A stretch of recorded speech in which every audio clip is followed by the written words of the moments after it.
તો વિદ્યાર્થી મિત્રો, ચાલો હવે આપણે આજે શરૂ કરવાના છીએ 10મા ધોરણની અંદર વિજ્ઞાનની અંદર 14મો પાઠ, જેનું નામ છે તમે જોઈ શકશો ઉર્જાના સ્ત્રોતો. બરાબર છે? અંગ્રેજીમાં કહીએ તો સોર્સિસ ઓફ એનર્જી. ઓકે, ચાલો હવે આની અંદર શું જોવાનું છે તે આપણે પહેલાં સમજી લઈએ કે ભાઈ આ પ્રકરણમાં તમે શું શીખશો. અત્યારે ખાલી હું વાંચી જાઉં છું, જે કારણ કે બધું શીખવાનું ડિટેલમાં અંદર આવવાનું છે. બરાબર છે? શું શીખવાનું છે? તો ભાઈ ઉર્જાનો મહત્તમ સ્ત્રોત કયો છે તે શીખવાનું છે. બરાબર છે? ત્યાર પછી શું શીખીશું ભાઈ? ઉર્જાના પરંપરાગત સ્ત્રોતો જે છે ને વિદ્યાર્થી મિત્રો, હવે તમે ખાસ ધ્યાન રાખજો. આ પરંપરાગત સ્ત્રોતો તમને મેં નવો અભ્યાસક્રમ જે મોકલી આપેલો છે PDF ફાઇલ સ્વરૂપમાં, તો એની અંદર એવું લખેલું છે કે 14મા ચેપ્ટરમાંથી ઉર્જાના પરંપરાગત સ્ત્રોત તમને પરીક્ષામાં પૂછાવાના નથી. એટલે અહીંથી આજે અશ્મિભૂત બળતણનો ટોપિક છે તે, થર્મલ પાવર પ્લાન્ટ, જળ વિદ્યુત પ્લાન્ટ, ઉર્જાના પરંપરાગત સ્ત્રોતનો ઉપયોગ કરવા માટે જે ટેકનોલોજીમાં સુધારા થયા છે, પ્રૌદ્યોગિકીમાં સુધારા થયા છે, તો આ બધું તમને પૂછાવાનું નથી પરીક્ષામાં. એટલે આપણે ફિલહાલ આને ચલાવીશું નહીં.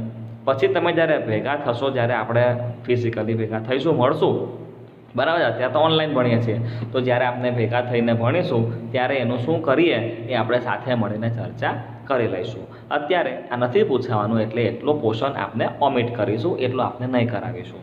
બરાબર છે? તો પછી શું શીખીશું આપણે? 14.2 આખો ટોપિક જ નીકળી જશે, એટલે 14.3 ટોપિક આપણે શીખીશું ત્યાર પછી. બરાબર છે? કે જે વૈકલ્પિક અથવા તો જે બિનપરંપરાગત ઉર્જાના સ્ત્રોતો છે તે, મતલબ કે સૌર ઉર્જા, સમુદ્રોમાંથી મળતી ઉર્જા, ભૂતાપીય ઉર્જા, ન્યુક્લિયર ઉર્જા. બરાબર છે? આ બધું આપણે ભણીશું. તે ઉપરાંત ત્યાર પછી આવશે પર્યાવરણ વિષયક પરિણામ. બરાબર છે? અને ત્યાર પછી આપણે શીખવાના છીએ કે કોઈ ઉર્જા સ્ત્રોત આપણને ક્યાં સુધી રહેશે. ઓકે, તો આ બધી ચર્ચા કરવાની છે. તમે આ બધા ટોપિક જોયા હશે તો તમને આઈડિયા એ તો આવી ગયો હશે કે આમાંથી ઘણી બધી વસ્તુ તો તમે જાણો છો, તમે શીખીને આવેલા છો નાના ધોરણોમાં. બરાબર ને?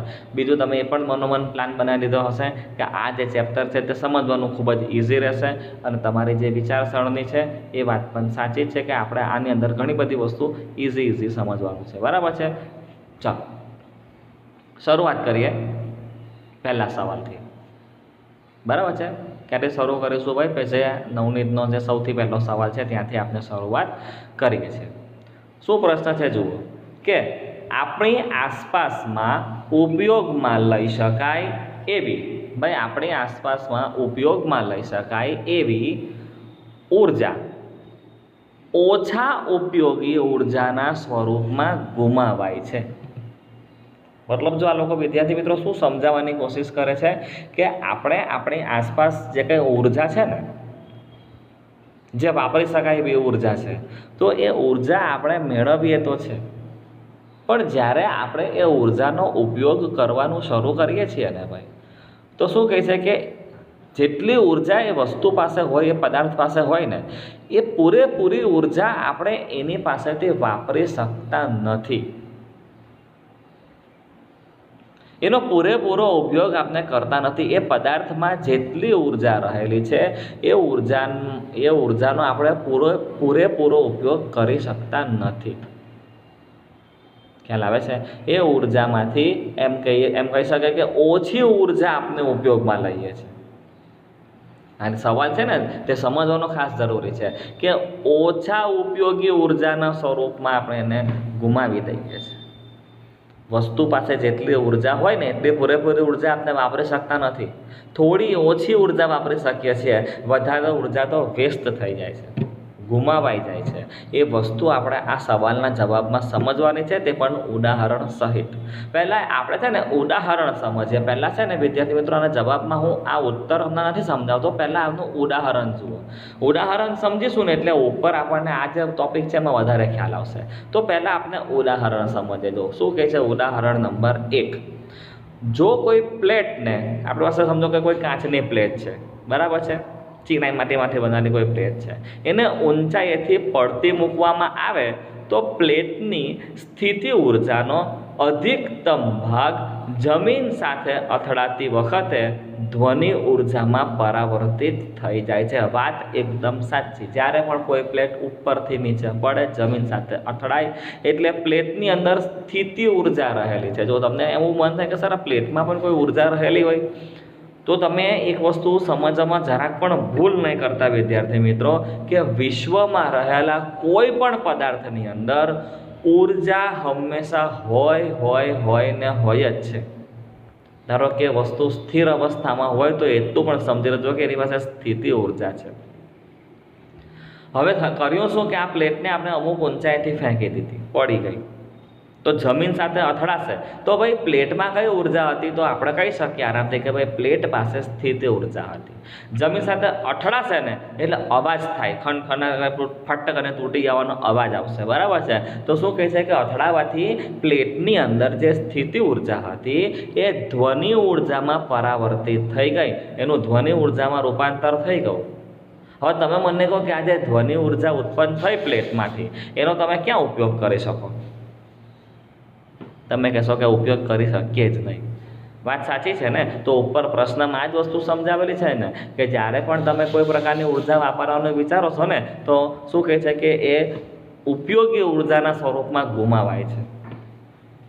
ઉર્જા જતી રહી પ્લેટમાંથી, આપણે ઈચ્છીએ ને, હે ભાઈ, આપણે ઈચ્છીએ ને તો પણ એ ઉર્જાનો આપણે ઉપયોગ નથી કરી શકતા.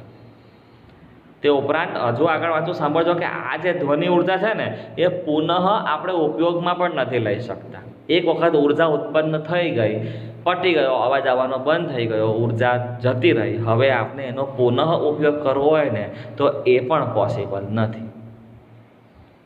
બોલો, ખ્યાલ આવે છે કે ઉર્જા કઈ રીતે ગુમાવાય છે? એના બીજા ઉદાહરણ પણ જોઈએ, પણ વિદ્યાર્થી મિત્રો પહેલાં હવે આપણે ઉપરનો ફકરો વાંચી લઈએ. આ વાલો જુઓ કે ઉર્જાના વિવિધ સ્વરૂપો છે. જો હવે છે ને આ ઉદાહરણ તમે સમજી લીધું ને, તો હવે તમને આ લાઈનમાં બહુ ફાઇન સમજ પડશે કે ઉર્જાના બહુ બધા સ્વરૂપો છે, વિવિધ સ્વરૂપો છે, અને ઉર્જાને આપણે એક સ્વરૂપમાંથી બીજા સ્વરૂપમાં પરિવર્તિત કરી શકીએ છીએ. ખબર છે આપણે, જેમ કે અત્યારે હું બોલું છું તો મારા શરીરની અંદર રાસાયણિક ઉર્જા રહેલી છે. રસાયણયુક્ત પદાર્થ આપણે ખાઈએ, ખોરાક ખાઈએ, એટલે આપણા શરીરમાં રાસાયણિક ઉર્જા રહેલી છે. હું બોલું છું એટલે ધ્વનિ ઉર્જામાં રૂપાંતર થયું, બરાબર ને? ઘણી બધી આવું ઉર્જાના જે ઉર્જાને એક સ્વરૂપમાંથી બીજા સ્વરૂપમાં જે આપણે રૂપાંતર કરી શકીએ છીએ ને, એ આપણે નાના ધોરણમાં ઘણું બધું શીખીને આવેલા છે, બરાબર છે. તો આપણે પરિવર્તિત કરી શકીએ છીએ. ઉર્જાના કોઈ પણ સ્ત્રોતનો કાર્ય કરવા માટે ઉપયોગ કરીએ તો એ ઉર્જા વપરાઈ જાય છે. વાત એકદમ સાચી. કે ધારો કે આપણા શરીરમાં પણ અત્યારે ઉર્જા છે, તો જેમ જેમ આપણે કાર્ય કરીશું તેમ આપણા શરીરમાંથી પણ ઉર્જા વપરાઈ જાય. ધારો કે આપણી કોઈ 2 વ્હીલર ગાડી છે, એમાં પેટ્રોલ પુરાવેલું છે, તો જેમ તમે એને પાસે કાર્ય કરાવશો તેમ મારી ઉર્જાનો સ્ત્રોત પણ ધીમે ધીમે ખલાસ થાય, વપરાઈ જાય, બરાબર છે. ધારો કે મોબાઈલની અંદર વાત કરીએ તો બેટરી, બરાબર ને? રોજ આપણે ચાર્જ કરીએ મોબાઈલને, જેમ મોબાઈલનો યુઝ કરીએ તેમ બેટરી વપરાય. મોબાઈલનો યુઝ વધારે કરીએ, બેટરી વધારે વપરાય. મોબાઈલમાં ઇન્ટરનેટ ચાલુ કર્યું છે, બેટરી વધારે વપરાશે. નેટ બંધ કરી દો, કાર્ય ઓછું થશે, ઉર્જા બચશે, બરાબર. કોઈ તમે ગેમ રમતા હશો, મોબાઈલ પાસે કાર્ય વધારે કરાવી રહ્યા છો, ભાઈ તમારા મોબાઈલની બેટરી વધારે પચશે. ગેમ બંધ કરી દીધી, કાર્ય તમે મોબાઈલ પાસે ઓછું કરાવો છો, તમારે ઉર્જા બચશે. આપણને આ વસ્તુ ખબર જ છે, બરાબર ને? અને સાંભળજો, અને એનો પુનઃ ઉપયોગ કરી શકાતો નથી. વાત સાચી છે. આ કિસ્સામાં આપણે લીધું ને કે પ્લેટમાંથી જે ધ્વનિ ઉર્જા નીકળી, એ ધ્વનિ ઉર્જા તો વેસ્ટ થઈ ગઈ. હવે તમે એનો ફરીથી પુનઃ ઉપયોગ કરી શકતા નથી. તો બોલો, પહેલો આ જે ફકરો છે તે તમારા દિમાગમાં એકદમ વ્યવસ્થિત ઉતરી ગયો હોવો જોઈએ, બરાબર છે? કે ઉર્જાના વિવિધ સ્વરૂપો છે, એને એક સ્વરૂપમાંથી બીજા સ્વરૂપ આપણે પરાવર્તિત કરી શકીએ છીએ. ઉર્જાના સ્ત્રોતનો કોઈ પણ કાર્ય કરવા માટે ઉપયોગ કરીએ તો એ સ્ત્રોત વપરાય છે, અને એ સ્ત્રોત વપરાઈ ગયા પછી પુનઃ ઉપયોગ થઈ શકતો નથી. જેમાં પહેલું ઉદાહરણ આપણે પ્લેટનું આપી દીધેલું છે. હવે આપણે બીજું ઉદાહરણ જોઈશું, નંબર 2, કે ભાઈ જ્યારે મીણબત્તી સળગાવવામાં આવે ત્યારની વાત કરીએ. ચાલો, ભાઈ શું સળગાવવાનું છે? હવે આપણે મીણબત્તી સળગાવવામાં આવે ત્યારે મીણની રાસાયણિક ઉર્જા, જો મીણ છે ને પહેલાં સ્થિર છે તો મીણની અંદર રાસાયણિક ઉર્જા રહેલી છે, કેમિકલની બનેલી હોય ને એટલા માટે. તો ભાઈ એની અંદર જે રાસાયણિક ઉર્જા છે, તમે મીણબત્તીને સળગાવશો એટલે અંદરથી પેલી જ્યોત નીકળશે, એટલે ઉષ્મા ઉર્જા અને પ્રકાશ ઉર્જામાં એનું રૂપાંતર થશે. બરાબર ને? મીણની પાસે રાસાયણિક ઉર્જા રહેલી છે, મીણબત્તી સળગાવો જ્યોત ઉત્પન્ન થશે એટલે ગરમ હશે એટલે અંદરથી ઉષ્મા ઉર્જા મળશે અને પ્રકાશ ઉર્જામાં એનું રૂપાંતર થશે. હવે આ રૂપાંતર થતી વખતે મીણની અંદર રહેલી દરેકે દરેક પ્રકારની ઉર્જા આપણે વાપરી શકવાના નથી. ચલો ભાઈ, કોઈ કઈ જગ્યાએ પાવર ગયો હતો, મીણમાંથી પ્રકાશ નીકળ્યો હતો, એ પ્રકાશનો આપણે ઉપયોગ કરી લીધો, હોમવર્ક બાકી થોડું ઘણું કરી લીધું, ઘરમાં નાના મોટા કામ કરવાના બાકી હતા, ચલો થોડો ઘણો પ્રકાશ આવ્યો, કામ કરી લીધું, પ્રકાશ ઉર્જા આપણે વાપરી. મીણમાંથી ઉષ્મા ઉર્જા આપણને મળી, ધારો કે એની પર કંઈ નાની અમથી વસ્તુ ગરમ કરવા માટે મૂકી દીધી, ઓકે, ઉષ્મા ઉર્જા પણ વાપરી શકાય. પણ જ્યારે આ મીણનું દહન ચાલુ હશે ત્યારે એમાંથી ધુમાડા નીકળશે, કાર્બન ડાયોક્સાઇડના, કાર્બન મોનોક્સાઇડના. તો આ કાર્બન ડાયોક્સાઇડ ને કાર્બન મોનોક્સાઇડ મીણબત્તીની સળગવાની પ્રક્રિયાથી જ મળે છે. તો હું તમને એમ પ્રશ્ન પૂછું કે આ કાર્બન ડાયોક્સાઇડનો કે કાર્બન મોનોક્સાઇડનો આપણે ક્યાં ઉપયોગ કરવાના? કશે જ નહીં. કાળા કલરનો ધુમાડો નીકળશે, કશે જ યુઝ નહીં થઈ શકે. આપણે ઈચ્છીએ તો એનો ઉપયોગ ના કરી શકીએ. મતલબ કે તમે સમજી શકતા હશો કે ઉર્જાનો વ્યય થયો, ઉર્જા ગુમાવાય, જેનો આપણે ઉપયોગ કરી શકતા નથી. એ વસ્તુ અહીં લખેલી છે, જો વાંચું છું હવે હું, કે આ ભૌતિક અથવા તો રાસાયણિક પ્રક્રિયા દરમિયાન કુલ ઉર્જા અચળ રહે છે, એ તો ખ્યાલ છે. પરંતુ મીણબત્તીની સળગવાની પ્રક્રિયામાં ઉષ્મા અને પ્રકાશની સાથે, ઉષ્મા અને પ્રકાશ તો કદાચ આપણે યુઝ કરી લઈશું, પણ એની સાથે શું કહે છે કે અન્ય ઉત્પાદનો જેવા કે કાર્બન ડાયોક્સાઇડ કે મોનોક્સાઇડ, એને સાથે મૂકીને મીણના સ્વરૂપમાં રાસાયણિક ઉર્જાને આપણે એ રાસાયણિક ઉર્જાને પ્રાપ્ત કરી શકતા નથી. બરાબર ને? હજુ આગળ વધીએ. ત્રીજું ઉદાહરણ, એકદમ ઇઝી ઉદાહરણ જ આવે છે. જુઓ શું કહે છે કે 348 કેલ્વિન તાપમાન એટલે કે 75 સેલ્સિયસ તાપમાન ધરાવતું 100 મિલી પાણી લો. એને તમારે ક્યાં મૂકવાનું? 25 સેલ્સિયસ તાપમાન ધરાવતા ઓરડામાં મૂકી દો. ગેસ પર પાણી ગરમ કર્યું, 75 સેલ્સિયસ થઈ ગયું છે. હવે તમે એક કામ કરો, ગેસ પરથી ઉતારી લો, રૂમની અંદર નોર્મલ ટેમ્પરેચર જે છે 298 કેલ્વિન એટલે કે 25 સેલ્સિયસ તાપમાન ધરાવતા રૂમમાં મૂકી દો. આપણે આરામથી ખબર પડશે કે આ 75 તાપમાનવાળું પાણી ગરમ કહેવાશે. એટલે શું થશે? પાણી રૂમમાં મૂકશો એટલે પાણી ઠંડુ પડશે. પાણી ઠંડુ પડશે એટલે આપણને એ પણ ખ્યાલ છે કે પાણી શું કરે છે? પોતાની અંદર રહેલી જે ઉષ્મા ઉર્જા છે એ વાતાવરણને આપી દેશે. બરાબર ને? તો મતલબ તમે સમજી શકતા છો કે 75 ડિગ્રી સેલ્સિયસ ધરાવતું તાપમાનવાળું પાણી ઉર્જા ફટાફટ ગુમાવી રહ્યું છે. ઓરડા જે તાપમાન છે, ઓરડામાં એ તાપમાન લઈ રહ્યો છે. તો આ જે ઉષ્મા છે ટોટલી ગુમાવી દીધી, એનો આપણે કોઈ ઉપયોગ કરી શકતા નથી. એ વસ્તુ અહીં લખી છે, જો વાંચું છું હું, સાંભળતા રહેજો કે આ જે તાપમાન ઓરડામાં મૂકી દો પાણી, બરાબર છે? તો ઓરડાના વાતાવરણમાં પાણીમાંથી ઉષ્મા ગુમાવાય છે, પાણીમાંથી ઉષ્માને ગુમાવવામાં આવે છે અને ઓરડાનું તાપમાન એને મેળવે છે. જે મારું આ 75 ડિગ્રીવાળું પાણી છે તે ઉષ્મા ગુમાવી રહ્યું છે, એટલે એ પાણી છે ને પછી શું કહે છે કે ઠંડુ પડી જાય. ગરમી ગુમાવે તો ઠંડુ પડવાનું ને. અને એણે આ જે ગુમાવેલી ઉષ્મા ઉર્જા છે એ એકત્ર કરીને પાણી કંઈ પાછું પુનઃ ગરમ એટલે કે 75 ડિગ્રી તાપમાન એકત્ર કરી શકતો નથી. એક વખત આ એને જે ઉર્જા ગુમાવી એટલે ગુમાવી, એ ઉર્જા પુનઃ પ્રાપ્ય થતી નથી. ફરીથી આ તાપમાન પ્રાપ્ત કરવું હોય 75 સેલ્સિયસ તાપમાન, તો નવી ઉર્જા લાવવી પડશે, એનાથી પાણી ગરમ થશે. પણ જે ઉર્જા એને વાતાવરણમાં ગુમાવી દીધી એનો આપણે કોઈ યુઝ કરી શકતા નથી. બરાબર છે? ચાલો હજુ આપણે આગળ વધીએ. આ સાથે આપણો જે પહેલો સવાલ છે તે પૂરો થાય છે. બરાબર છે? ત્યાર પછી આપણે 14.1 ટોપિક ચાલુ કરીએ છીએ. પ્રશ્ન નંબર 2 પર જતાં પહેલાં અમુક પ્રશ્નો આવે છે, એના કંઈક ઉત્તર આપવાના છે. અને વિદ્યાર્થી મિત્રો, આજે પ્રવૃત્તિ આપણે ભણ્યા છે તે પણ તમે સમજો ખાસ અગત્યની છે. કારણ કે તમને અત્યાર સુધીમાં અનુભવ થઈ ગયા હશે કે જ્યારે પણ સ્કૂલની એક્ઝામ લેવાય છે તો બોર્ડ તરફથી જે પેપર કાઢવામાં આવે છે એમાં પ્રવૃત્તિઓમાંથી પણ ખાસ સવાલ જવાબ પૂછે છે. એટલે પ્રવૃત્તિઓને પણ ધ્યાનથી સમજજો, કારણ કે એમાંથી પ્રશ્નોત્તરી પૂછાય છે. બરાબર છે. ચલો શરૂ કરીએ છીએ 14.1 ટોપિક, જેનું નામ છે ઉર્જાનો ઉત્તમ સ્ત્રોત કયો છે. એની પર આપણે પછી આવે એ પહેલાં જરા પ્રવૃત્તિઓ કરતાં કરતાં, રમતા હસતા રમતા, ભણતા ભણતા આપણે પહોંચીએ કે કોણ ઉર્જાનો મહત્તમ સ્ત્રોત છે. બરાબર છે. શું પૂછે છે તે જુઓ, એકદમ ઇઝી વાળા પ્રશ્નો પૂછે છે. જુઓ કે ભાઈ તમે સવારે ઉઠીને શાળાએ પહોંચો છો ત્યાં સુધીમાં ઉપયોગમાં લીધેલા ઉર્જાના 4 સ્વરૂપોની યાદી બનાવો. ભાઈ સવારે ઉઠીએ અને સ્કૂલ જઈએ ત્યાં સુધીમાં એમ કહે છે કે કયા કયા ઉર્જા આપણે વાપરીએ છીએ, કઈ કઈ ઉર્જા વાપરીએ છીએ અને એ ઉર્જા આપણને ક્યાંથી મળે. તો ભાઈ ચાલુ કરીએ કે ભાઈ ઉર્જા કઈ કઈ આપણે વાપરીએ છીએ. સૌથી પહેલાં તો ઉઠીએ, નાહીએ ધોઈએ, બધું કામ કરીએ એટલે સ્નાયુ ઉર્જા, આપણા શરીરની ઉર્જા આપણે વાપરીએ. કયા કયા કામ કરવા? તો ભાઈ બ્રશ કરવા, કસરત કરવા જો તમે કરતા હો તો, સ્નાન કરવા, સાયકલ ચલાવવા, સાયકલ ચલાવીને જતા હો તો. બરાબર. સવારથી ઉઠીએ સ્કૂલે જઈએ ત્યાં સુધીમાં સ્નાયુ ઉર્જા વાપરવી પડે કારણ કે આપણે ગાડલામાં પડેલા હોઈએ, ગાડલામાંથી ઉઠવા માટે પણ તો સ્નાયુને બળ આપવું પડે ને. બરાબર. અમુક તો એવા હોય કદાચ મારા જેવા કે ગાડલામાંથી ઉઠવાનું પણ જોર ચડતું હોય, એટલી પણ સ્નાયુ ઉર્જા ના રાખતા હોય. બરાબર ને. એટલે સ્નાયુ ઉર્જા આપણે વાપરીએ છીએ. ચાલો આગળ વધીએ તો 2 નંબર પર આપણે વાપરીશું ભાઈ વિદ્યુત ઉર્જા. સ્કૂલ જઈએ ત્યાં સુધીમાં સવારે ઉઠીએ, લાઇટ પંખા પર ચાલુ કરીએ ને આપણે, એ ઉપરાંત આપણે ગીઝર ચાલુ કરીએ પાણી ગરમ કરવા માટે, ગણવેશને ઇસ્ત્રી કરવાની બાકી હોય તો વિદ્યુત ઉર્જા વાપરીએ, પંખો ચાલુ કરીએ, રસોડાનો આપણે ચાલુ કરીએ.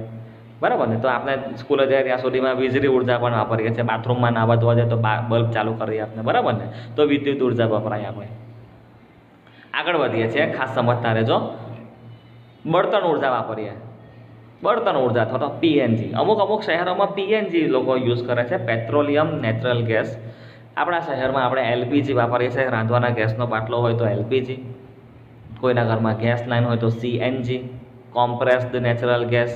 એલપીજી હોય તો લિક્વિફાઈડ પેટ્રોલિયમ ગેસ. પીએનજી મતલબ કે પેટ્રોલિયમ નેચરલ ગેસ.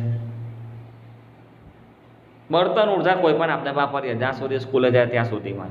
કઈ રીતે? ધારો કે ચા પીતા હોય તો ચા બનાવવા માટે, કે ભાઈ દૂધ ગરમ કરવાનું હોય તો ગરમ નાસ્તો કદાચ કરી જઈએ સવારમાં, રસોઈ કદાચ મમ્મી આપણને કંઈ નાનું અમથું કંઈ સેન્ડવિચ કે કંઈ બનાવીને આપે તો કદાચ થોડો ઘણો ગેસ બળતો હોય, બળતણ ઉર્જા આપણે વાપરીએ છીએ. બરાબર છે. બસ કે કારમાં આપણે જઈએ, તો બસમાં બળતણ નાખેલું હોય ને પેટ્રોલ કે ડીઝલ, તો આપણે વાપરીએ છીએ સ્કૂલે પહોંચીએ ત્યાં સુધીમાં. આગળ વધીએ, ચોથી વાત કરીએ. ચોથી કઈ ઉર્જા આપણે વાપરીએ છીએ ભાઈ? તો ચોથી ઉર્જા છે રાસાયણિક ઉર્જા. ભાઈ જે રાસાયણિક ઉર્જા છે ને એ આપણને ક્યાંથી મળે ભાઈ?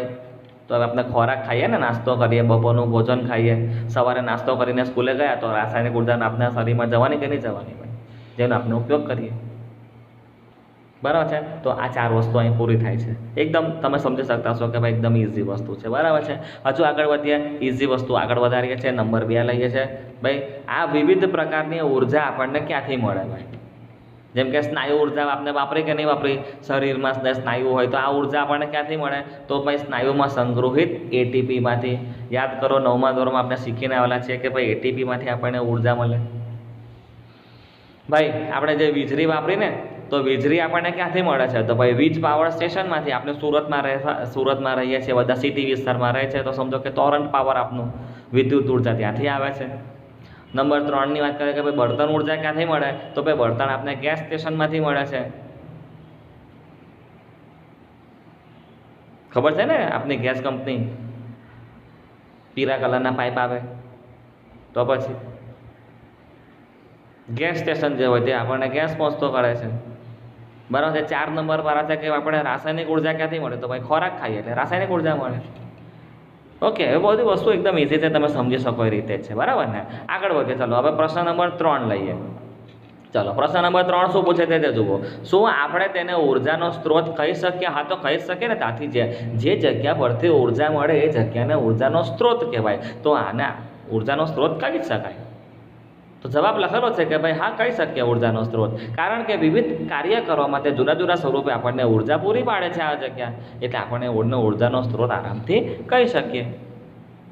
આગળ વધીએ. ચાલો પ્રશ્ન નંબર 2 લઈએ. પ્રવૃત્તિની જ વાત હતી તો પ્રવૃત્તિ તમારી પૂરી થાય છે, બરાબર છે. પ્રવૃત્તિ પતી ગયા પછી હવે આપણે પ્રશ્ન નંબર 2 લેવાનો છે. જો શું પૂછે છે સવાલ તે સાંભળજો ખાસ, કે યોગ્ય ઉદાહરણોની મદદથી ઉર્જાના કોઈ પણ 3 સ્વરૂપો દર્શાવો. અમને તો મેં 3 ની 4 સ્વરૂપ દર્શાવ્યા પ્રવૃત્તિની અંદર. એવા ઉર્જાના સ્ત્રોત દર્શાવો કે જે આપણને રોજિંદા જીવનમાં કાર્ય કરવા માટે એનો આપણે ઉપયોગ કરતા હોઈએ. તો ભાઈ એના ઉત્તરમાં લઈએ. સૌથી પહેલાં આવે છે ઉર્જાના સ્વરૂપોમાં. સૌથી પહેલાં આપણે લઈશું સ્નાયુ ઉર્જા.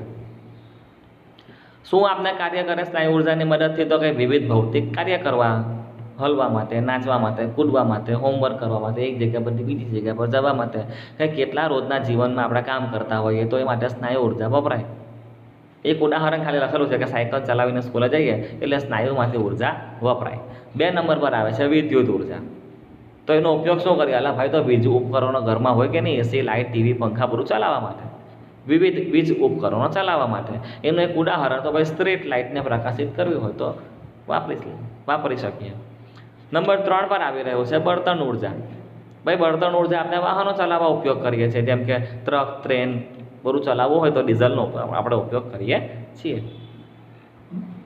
બરાબર છે. ચલો હવે જો આપણે આગળ વધીએ ને તો બીજી એક પ્રવૃત્તિ આવે છે. જુઓ પ્રવૃત્તિ 14.2 શું કહે છે કે રસોઈ બનાવવા માટે આપણી પાસે રહેલા બળતણના વિવિધ વિકલ્પો પર વિચાર કરો. કે ભાઈ આપણે આજે રસોઈ કરવી છે તો રસોઈ કરવા માટે આપણી પાસે કઈ કઈ રીતના બળતણો અવેલેબલ છે એની ચર્ચા કરવાની છે, બરાબર છે. ચર્ચા પછી કરીશું. પહેલાંના પ્રશ્નોના ઉત્તર જ આપી દેવાના છે. શું છે પહેલો સવાલ? વિચાર કરી લીધા પછી સવાલ પૂછાય છે કે ભાઈ કોઈ બળતણને સારા બળતણની શ્રેણીમાં મૂકવાનો પ્રયત્ન કરતી વખતે તમે કયા માપદંડો પર વિચાર કરશો? જો રસોઈ કરવી હોય ને તો આપણા મનમાં આવે કે ભાઈ આજથી વર્ષો પહેલાં લોકો લાકડા પર રાંધતા, તો ભાઈ બળતણ તરીકે આપણે લાકડું યુઝ કરી શકીએ. 2 નંબર પર વિચાર આવે કે ભાઈ પહેલાંના જમાનામાં તો પેલા પ્રાઇમસ હતા, જેમાં કેરોસીન ભરવામાં આવતું. કેરોસીન ભરીને પ્રાઇમસને ચલાવ્યો અને પછી એમાંથી આપણે રાંધીએ. ત્યાર પછી આપણે વિચાર આવે કે સર રાંધણ ગેસનો બાટલો. ત્યાર પછી વિચાર આવે કે ભાઈ રાંધવું હોય તો આપણે જે પેલું ડાયરેક્ટ ગેસ કનેક્શન લઈ લઈએ. ગેસ સ્ટેશનમાંથી આપણી પાસે ગેસ આવે. ગુજરાત ગેસ આપણે વાપરીએ છીએ અત્યારે, સુરતમાં છે એટલે. પછી વિચાર આવે કે સર હવે તો પેલું ઇન્ડક્શન કુકર ને બધું આવી ગયું છે, ઇલેક્ટ્રિસિટીથી રાંધી શકાય. માઇક્રોવેવ ઓવન આવી ગયા છે, બરાબર ને. ઇલેક્ટ્રિકની એટલે કે વિદ્યુત ઉર્જાની મદદથી પણ રાંધી શકાય, તો એ પણ એક મારું બળતણ થઈ ગયું.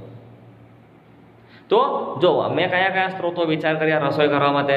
લાકડું, કેરોસીન, એલપીજી, સીએનજી કે પીએનજી, બરાબર છે, કે પછી ઇલેક્ટ્રિસિટી, વિદ્યુત ઉર્જા.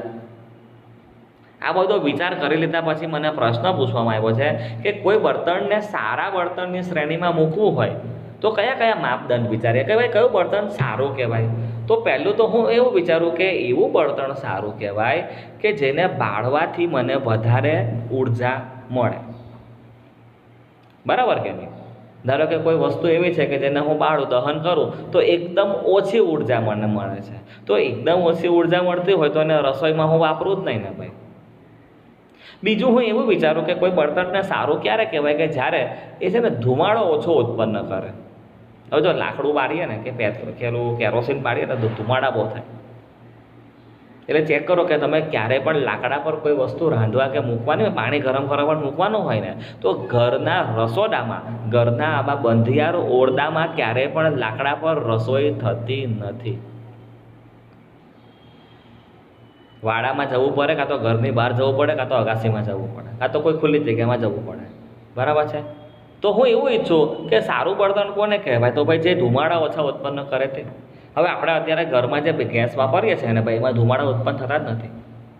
જો એમાં ધુમાડા ઉત્પન્ન થતા હોય ને તો તમારા રસોડામાં બધું કારો ધુમાડો થઈ ગયેલો હોય, બરાબર ને. સારું બળતણ કોને કહેવાય એની ચર્ચા ચાલે છે. તો હું એમ કહી શકું કે ભાઈ બળતણ એવું હોવું જોઈએ કે જેમાં ધુમાડા ઓછા થાય, બળતણ એવું હોવું જોઈએ કે જેમાં વધારે મને ઉર્જા મળે, બળતણ એવું હોવું જોઈએ કે જે સરળતાથી ઉપલબ્ધ હોય. હવે આની વાત પણ ચાલુ કરી દેજો. સરળતાથી ઉપલબ્ધ હોય મતલબ કે એની કોઈ જગ્યા પર ખોટ ના હોવી જોઈએ. ફટાફટ મને મળી જવું જોઈએ. જેમ કે આપણે સમજો કે ભાઈ બળતણ તરીકે વાહનોની વાત કરીએ તો વાહનોમાં પેટ્રોલ વાપરીએ છીએ, તો શું આ પેટ્રોલ આપણને સરળતાથી ઉપલબ્ધ છે કે નથી? તમે કહેશો કે હા સર, પેટ્રોલ પુરાવાનું કામ કંઈ અઘરી ચીજ નથી. કોઈપણ જગ્યા પર કોઈપણ પેટ્રોલ પંપ સુરત શહેરમાં તમે જાઓ તો કેટલાય પેટ્રોલ પંપ આવેલા છે. બોલો, કોઈ એક પેટ્રોલ પંપ પર લાઈન દેખાય ને તો તરત આપણે બીજો વિકલ્પ પણ શોધી કાઢે કે એના કરતાં ત્યાં પુરાઈ દે, ત્યાં આપણને લાઈન નહીં હશે, ફટાફટ મળી પણ જશે.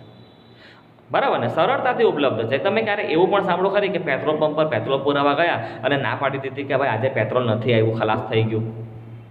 ના, એવું સાંભળતા નથી. એનો મતલબ શું થયો? એનો મતલબ એમ થયો કે આ પેટ્રોલ આપને સરળતાથી મળી શકે છે. તો ભાઈ બળતણ તરીકે સારું બળતણ એને કહેવાય કે જે આપને સરળતાથી મળી જાય, એને શોધવા 10 દુકાનમાં ફરવું ના પડે. બરાબર ને, જો ફરવું પડતું હોય તો સારું બળતણ ના કહેવાય. આગળ વધીએ. બળતણ સારું ક્યારે કહેવાય? તો જ્યારે તે કિંમતમાં સસ્તું હોય, દરેક વર્ગને પડતું હોવું જોઈએ. નહીં તો બહુ મોંઘું હોય તો બિચારા ગરીબ લોકો ક્યાં જાય? બળતણ સારું એને કહેવાય કે જે ધુમાડો કે રાખ ઉત્પન્ન ના કરતું હોય. આ તો હું બોલી ગયો. બળતણ સારું એને કહેવાય કે જે વધારે કાર્યક્ષમ હોય. વધારે કાર્યક્ષમ ક્યારે હોય? કે જ્યારે એને બાળવાથી વધારે ઉર્જા મળે તો એને વધારે કાર્યક્ષમ કહેવાય. બરાબર ને, એની કાર્યક્ષમતા વધારે ફાઇન હોવી જોઈએ, તો એને સારું બળતણ આપણે કહી શકીએ. ચાલો હજુ આગળ વધીએ. સવાલ નંબર 2 પૂછે છે કે શું તમારી પસંદગી જુદી હોત? ભાઈ રસોઈ માટેના બળતણની આપણે વિચાર કરવાની વાત હતી. હવે પ્રશ્ન એવો પૂછે છે કે તમે ધારો કે જંગલમાં જીવન જીવતા હોત. ભાઈ તમે જંગલમાં જીવન જીવતા હોય તો બળતણ તરીકે કોનો ઉપયોગ કરીએ? તો ભાઈ જંગલમાં જીવતા હોય તો આપણે એવું નહીં કહી શકીએ કે ભાઈ પેલી ગુજરાત ગેસ કંપનીમાંથી ગેસ આવવાનો, ભાઈ ગેસ સ્ટેશનમાંથી ગેસ આવે, એવું તો વિચારી શકાય જ નહીં. એવું પણ નહીં વિચારી શકે કે જંગલમાં આપણને કોઈ એલપીજી કે સીએનજી આપવા માટે આવે. હા ભાઈ, હા, વિચારસરણી આપની પસંદગી જુદી હોત જો આપણે જંગલમાં રહેતા હોત. જો જંગલમાં રહેતા હોત ને ભાઈ, તો વિદ્યાર્થી મિત્રો આ લોકો પ્રશ્નનો ઉત્તર આપે છે કે જંગલમાં રહેતા હોત ને તો આપણે છે ને લાકડું બળતણ માટે લાકડું કે સૂકા પાંદડા કે સૂકા ઝાડી ઝાકડાનો યુઝ કરતે, એને સળગાઈને બળતણનો યુઝ કરતે, રાંધતે મૂકતે કઈ બી કરતે જો જંગલમાં રહેતા હોત. નંબર 2માં પ્રશ્ન પૂછે છે કે અગર તમે કોઈ દૂરના પર્વતીય ગામ કે નાના ટાપુ પર જીવન જીવતા હોત તો બળતણ તરીકે શું વાપરતે? તો ભાઈ એનો જવાબ આપે છે કે લાકડા કે સૂકા પાંદડા કે છાણા વાપરતે. ભાઈ નવી દિલ્હીમાં જીવન જીવતા હોત તો ભાઈ એલપીજી છે કે પીએનજી છે તે વાપરતા હોત. બરાબર, શહેરમાં છે ને, દિલ્હી શહેર છે તો ભાઈ એમાં આપણે એલપીજી પીએનજી વાપરી શકીએ. ભાઈ એમાં તમારે પેલા લાકડા કે સૂકા પાંદડા કે છાણા લાવવાની જરૂર નથી. અરે ધારો કે સવાલ એમ છે કે આપણું જીવન 5 સદી પહેલાંનું હોત તો ભાઈ તો ભાઈ લાકડા વાપરવા પડતે ભાઈ કમ્પલસરી. બરાબર છે, તો એકદમ તમે સમજી શકતા હશો કે ઇઝી પ્રશ્ન આવી રહ્યા છે. બરાબર છે, હજુ આપણે આગળ વધીએ. ચાલો નંબર 3. ભાઈ હવે મને એમ પૂછે છે કે આ તમે પસંદગી જુદી કેમ કરી? કે ભાઈ જંગલમાં અલગ વસ્તુ સિલેક્ટ કરી, પર્વત પર અલગ વસ્તુ, દિલ્હીમાં અલગ કેમ સિલેક્ટ કર્યું? તો તમને ખ્યાલ આવી ગયો હશે કે ભાઈ જ્યાં આપણે રહેતા હોય તેને અનુકૂળ થઈને રહેવું પડે ભાઈ. બરાબર ને, પ્રશ્ન એવો જ પૂછેલો છે કે ભાઈ દરેક પરિસ્થિતિમાં તમે બળતણની પસંદગી કેમ જુદી તમે કરી? તો જવાબ છે કે ભાઈ દરેક પરિસ્થિતિમાં બળતણની જે પસંદગી છે એની પ્રાપ્તિ પર આધારિત હોવાથી જુદી હતી. બરાબર ને, જ્યાં મને હવે હું જંગલમાં જાઉં તો એમ થોડી કહું કે ભાઈ સીએનજી જ લાવ, ભાઈ મને ત્યાં પ્રાપ્ત થવાનો જ હોય સીએનજી એલપીજી. જે જગ્યા પર રહીએ એ જગ્યા પર જે મને પ્રાપ્ત થતું હોય એ વસ્તુ આપણે વાપરી લેવાની ભાઈ. ઓકે, આગળ વધીએ છે. આ પ્રવૃત્તિ તમારી અહીં પૂરી થાય છે, ત્યાર પછી આપણે જોવાનો છે પ્રશ્ન નંબર 3. પ્રશ્ન નંબર 3 એ આપના આજના આ વિડીયોનો સૌથી છેલ્લો પ્રશ્ન છે. બરાબર છે, ચલો સવાલ વાંચીએ છીએ કે આપણે આપણા બળતણની પસંદગી કરતી વખતે કયા પ્રશ્નોના ઉત્તર ધ્યાનમાં રાખવા જોઈએ. અને થોડી ઘણી ચર્ચા તો આપણે વિદ્યાર્થી મિત્રો હમણાં કરી ગયા છે. ભાઈ જેમ કે પહેલો મુદ્દો કે ભાઈ દહનની પ્રક્રિયામાં કેટલી ઉષ્મા ઉર્જા મુક્ત કરે તે ધ્યાનમાં રાખવાનું. કે આ બળતણ હું લઉં છું તો એ બળતણને મારવાથી મસ્તમાં મસ્ત સારામાં સારી ઉષ્મા ઉર્જા મને મળવી જોઈએ ને, તો એવું બળતણ સિલેક્ટ કરવાનું છે, એવું બળતણ પસંદ કરવાનું. નંબર 2, શું તે મોટા પ્રમાણમાં ધુમાડો ઉત્પન્ન કરે છે એ પણ ધ્યાનમાં રાખવાનું. જો ધુમાડો ઉત્પન્ન થતો હોય તો એને રિજેક્ટ કરી દો, પસંદ ના થાય ભાઈ. કારણ કે રસોડામાં ધુમાડા થઈ જાય, બધું કાળો થઈ જશે, મરી જાય માણસ. નંબર 3, શું એ સરળતાથી પ્રાપ્ત થાય છે એ પણ ચેક કરવાનું. નંબર 4 પર આવે છે કે કયા પરિબળ આપણી પસંદગીના વિકલ્પોને મર્યાદિત કરે છે તે પણ જોવાનું, કે આપણી મર્યાદિત પસંદગીને એ મર્યાદિત કરે છે કે નથી કરતું તે પણ ધ્યાનમાં રાખવાનું છે ભાઈ. નંબર 5 પર આવે છે કે બળતણની પસંદગી તેના કાર્ય પર આધારિત છે, કેવું કામ કરશે, એનું કાર્યક્ષમતા પણ જોવાય, આગળ પ્રવૃત્તિમાં બધી વસ્તુ જોઈ. નંબર 6 કે ભાઈ શું એક બળતણ રસોઈ માટે અને બીજું બળતણ ઓરડાને ઉષ્ણ રાખવા માટે પસંદ કરી શકાય. બળતણ એવું હોવું જોઈએ કે રસોડાનું તાપમાન બી વધી ના જવું જોઈએ, બરાબર ને. તો એક બળતણ એવું આપણે પસંદ કરીએ કે ભાઈ જે રસોઈ માટે, અને બીજું બળતણ ઓરડાને ઉષ્ણ રાખવા માટે પણ પસંદ કરી શકાય કે નહીં કરી શકાય. આ બધી વસ્તુ પર તમારે ધ્યાન રાખવાનું, આ બધા પ્રશ્નો મનમાં રાખવાના, અને ત્યાર પછી કોઈ બળતણનું સિલેક્શન કરવું કે હા ભાઈ આ મારા બધા પ્રશ્નોના ઉત્તર અહીં સાચા પડે છે આ બળતણ માટે, તો ચલો હવે આપણે એ બળતણનો ઉપયોગ કરીએ. બળતણ જો કોઈ મારી આ બધી પ્રશ્નોને બરાબર જવાબ ના આપી શકતું હોય તો એવા બળતણને આપણે પસંદ કરતા નથી. ઓકે, તો વિદ્યાર્થી મિત્રો આપણો આજનો આ જે વિડીયો છે તે અહીં પૂરો કરીએ છીએ. નેક્સ્ટ વિડીયોની અંદર આપણે 4 નંબરથી જોઈશું.